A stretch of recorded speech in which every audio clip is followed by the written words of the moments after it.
Adilabad airport నిర్మాణంపై అధికారులు స్పష్టత ఇవ్వకుండా అనుకుంటే గ్రామస్తులను అయోమయానికి గురి చేయడం సరికాదని మండిపడ్డారు మాజీ మంత్రి జోగురామన్న. గతంలో కలెక్టర్ హైమద్ బాబు ఆధ్వర్యంలో నిర్వహించిన సర్వే ప్లానింగ్ ప్రకారం రూపొందించిన ప్రణాళికను పక్కన పెట్టి కొత్తగా అనధికారిక డిపిఆర్ రూపొందించాల్సిన అవసరం ఏమొచ్చిందని ప్రశ్నించారు. ఎయిర్పోర్ట్ నిర్మాణానికి అనుకూలంగా ఉన్న భూములు సర్వే నెంబర్ 68లో ఉన్నప్పటికీ స్థానిక ప్రజాప్రతినిధులు వాటిపై దృష్టి సారించకపోవడం వెనుక ఆంతర్యం ఏంటని నిలదీశారు. స్వలాభం కోసం డిపిఆర్లో మార్పులు చేస్తూ రైతులకు అన్యాయం చేస్తామంటే బీఆర్ఎస్ పార్టీ చూస్తూ ఊరుకోదని స్పష్టం చేశారు. అనుకుంటా గ్రామ రైతులకు న్యాయం జరిగే వరకు బీఆర్ఎస్ పోరాడుతుందని హామీ ఇచ్చారు. అంతకుముందు జోగురామన్న నివాసానికి చేరుకున్న అనుకుంటా గ్రామస్తులు తమ సమస్యను వివరించి న్యాయం జరిగేలా చూడాలని వినతి పత్రం అందజేశారు.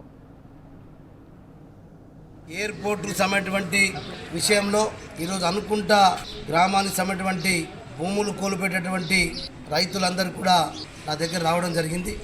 ఈ సందర్భంగా వాళ్ళు చెప్పే ఉద్దేశం ఏంటంటే ఎన్నో సంవత్సరాల నుంచి మేము దగ్గరున్నాం, సిటీకి ఆనుకొని ఉన్నాం.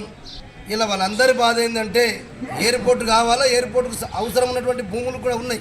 68 సర్వే నెంబరు టోటల్గా రియల్ ఎస్టేట్కు అమ్మేసుకున్నారు. అమ్మకాలు కొనుగోలు ట్రాన్సాక్షన్స్ అయినాయి, బండలు వేసుకున్నారు.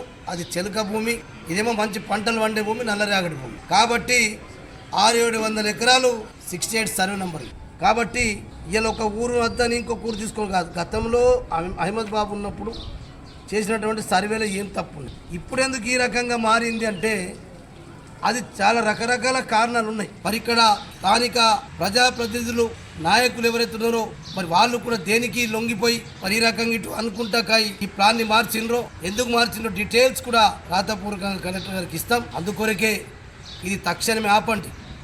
ఇక్కడ లోకల్ ప్రజాప్రతినిధి ఇచ్చినటువంటి మ్యాప్ని మీరు ఎందుకు పాస్ చేస్తారు? క్లియర్ కట్ అర్థం కాదా? ఒక ఎమ్మెల్యే చేనే మిగులుతుందా? ఎమ్మెల్యే చేను మిగిలిచ్చేసి దాన్ని క్రాస్ చేసి మళ్ళీ నాలా కూడా ఎన్నిసార్లు డైవర్ట్ అవుతుంది. ఆ నాలా డైవర్షన్ 300-400 కోట్లు పోతున్నది. కరెంటు లైన్కు 300-400 కోట్లు పోతుంది. 600-700 కోట్ల రూపాయలు వృధా అవుతుంది.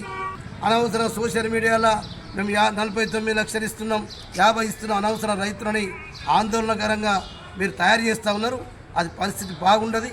జిల్లా కలెక్టర్ గారు ఒకటే నేను చెప్తున్నా, మీరు మళ్ళా ఒకసారి అనుకుంటా గ్రామస్తులందరూ పిలిపించుకొని మాట్లాడిన తర్వాతనే మీ ప్లగ్ మార్కింగ్ విషయంలో కానీ దీన్ని సర్వే చేయాలా.